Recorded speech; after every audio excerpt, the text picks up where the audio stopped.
Bonsoir, bienvenue dans Question Directe sur ATV Guadeloupe. Votre invité ce soir, Joël Lobo. Bonsoir. Bonsoir. Bienvenue sur ATV. Merci de m'avoir invité. On s'était quitté, vous étiez président de la Chambre des métiers.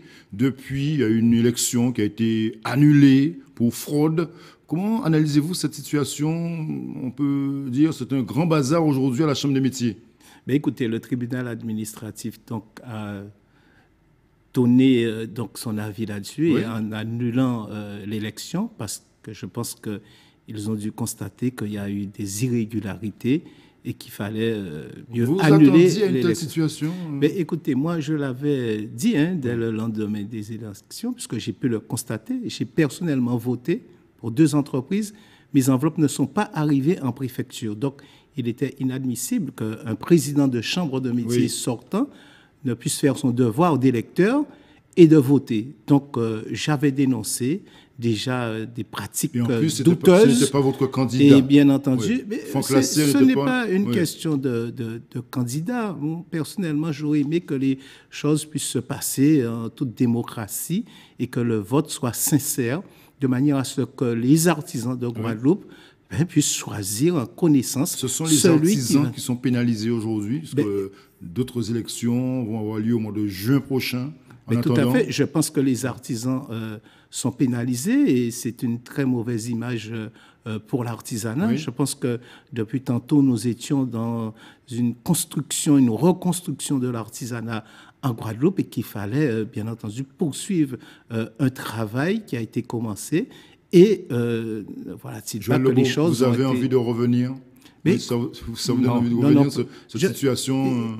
Écoutez, j'ai personnellement décidé depuis très tôt de ne pas être candidat. Oui, bien sûr, ce que j'aurais aimé, c'est que les choses se passent dans la transparence et que les artisans de Guadeloupe fassent un choix sur la personne qui doit les accompagner. Justement, il y a d'autres élections. Est-ce que vous allez, cette fois-ci, rester en retrait de l'élection, ne pas prendre position? Oui. Mais écoutez, que les choses soient plus claires? Au moment que je vous parle, personnellement, je n'ai eu aucun contact avec quiconque. Donc, je suis un observateur. Vous allez regarder ça de très Pour loin. le moment, je suis un observateur. Peut-être, je ne dis pas que je n'aurai pas mon avis à donner, parce que j'aime l'artisanat. Je trouve, et je le dis, il y a un travail qui a été fait pour construire l'artisanat de demain. Il serait dommage que ce soit entaché. Vous êtes tellement tranquille au sein du Conseil économique et social au plan national.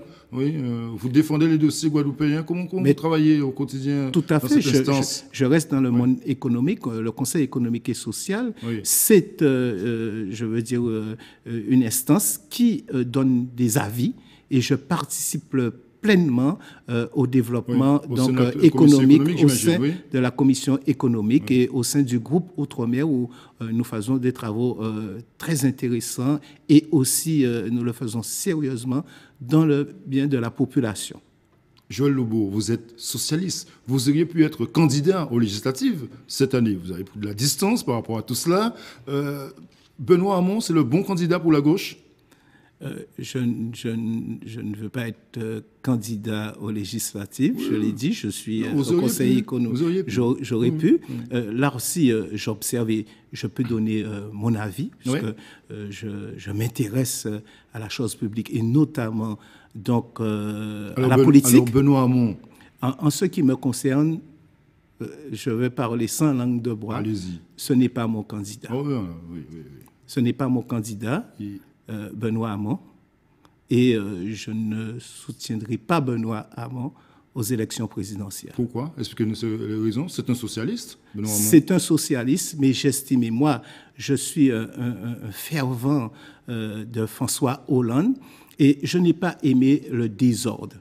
Benoît Hamon, depuis très tôt, a été un frondeur. Ça, c'est une première position. Ensuite, son programme ne me convient pas. Au sein du Parti socialiste, Joël Lobo, vous le savez, il y a toujours des discussions, des débats. C'est normal. Les frondeurs ont voulu s'exprimer également. Manuel Valls ne les a pas entendus, François Hollande non plus.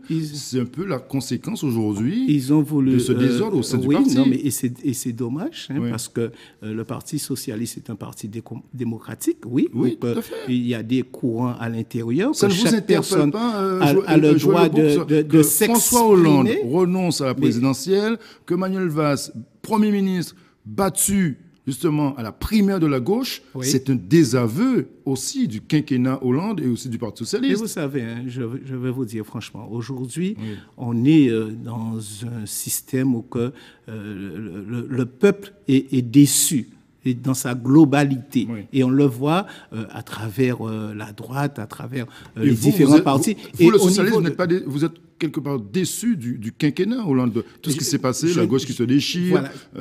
C'était compliqué. Tout à fait, sur cette gauche qui se déchire.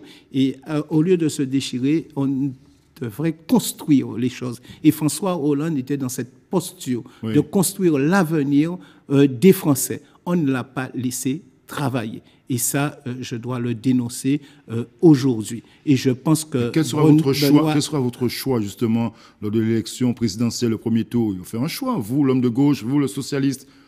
Ben, je ferai un choix, bien entendu. Je ferai le choix. Et je peux le dire aujourd'hui librement, mon choix sera Emmanuel Macron. Ah oui, ah oui. Oui. C'est un peu la facilité. Là. Ce n'est pas la facilité. Ce n'est pas la facilité. Dans l'air du temps, le changement, il est jeune, notre discours. Tout. Parce que je pense qu'il faut faire un choix. Je ne suis pas de ceux qui restent inactifs.